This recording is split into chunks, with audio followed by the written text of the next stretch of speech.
देश के नाम पे सब्सक्राइब नहीं किया तो क्या किया दोस्तों, सब्सक्राइब करके जाना और वीडियो देखना आखिर तक। जय श्री राम। हमारे यहाँ जो वेदों के 6 अंग हैं, 6 वेदांग हैं, शिक्षा, कल्प, निरुक्त, छंद, व्याकरण, ज्योतिष। उसमें एक ज्योतिष विषय है जिसको चूंकि इन लोगों को समझ में नहीं आता, इसलिए सबको ये लगने लगता है कि वो अंधविश्वास है। मैं एक छोटी सी बात सिर्फ कहता हूँ, ये बताइए इस धरती पे कितने % पानी है?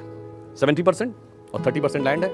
हमारे शरीर में कितना पानी है? 70%, 30% मास है। दिमाग में कितना पानी है? 90%। ब्रेन में even percentage of saline in the oceanic water is almost similar to percentage of saline in your blood. अब आप ये बताइए, जब चंद्रमा का मूवमेंट होता है तो समुद्र में ज्वार भाटा आता है, तो साइंस मानती है। तो अगर चंद्रमा के मूवमेंट से समुद्र के पानी पे असर पड़ता है और हमारे शरीर के पानी पे असर नहीं पड़ता होगा, does this thing sounds logical? ये वैज्ञानिक लगता है? नहीं, हमें उसको नापना नहीं आता है, बस इतना है, असर तो पूरा पड़ता होगा। और दिमाग में 90% है, इसीलिए चंद्रमा मन का कारक माना गया। बहुत सी ऐसी चीजें हैं जो धीरे धीरे धीरे धीरे समझ में आएंगी। जैसे मैं एक एग्जांपल देना चाहूंगा, अभी चंद्रयान हमने भेजा और मोदी जी के नेतृत्व में अब आदित्य L1 भी गया। सूर्य और चंद्र दोनों से कनेक्ट होने की बात हो रही है। आपने कभी देखा होगा सबसे ज्यादा महत्व हमारे यहाँ किस संख्या का है? 108। कहते ना 108 बार जाप करो, हर चीज में 108 है। क्यों 108 है भाई?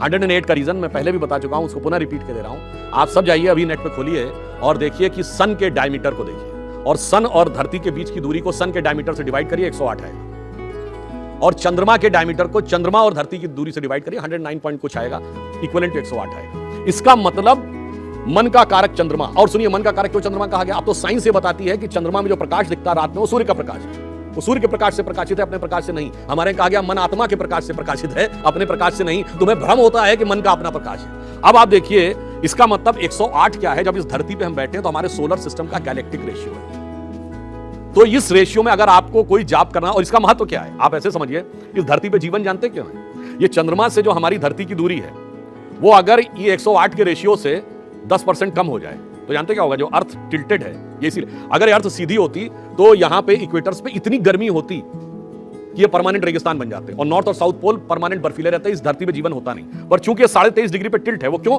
चंद्रमा की ग्रेविटेशनल पावर की वजह से वो उस रेशियो में है कि वो 23.5 पे टिल्ट है, तो जाड़ा गर्मी होते रहते हैं, जीवन चलता रहता। यदि नजदीक आ जाए तो धरती यूं हो जाएगी, जीवन खत्म, सारे समुद्रों में तूफानी सुनामी आ जाएगी। और 10% पीछे चला जाए, सीधा हो जाएगा, जीवन खत्म।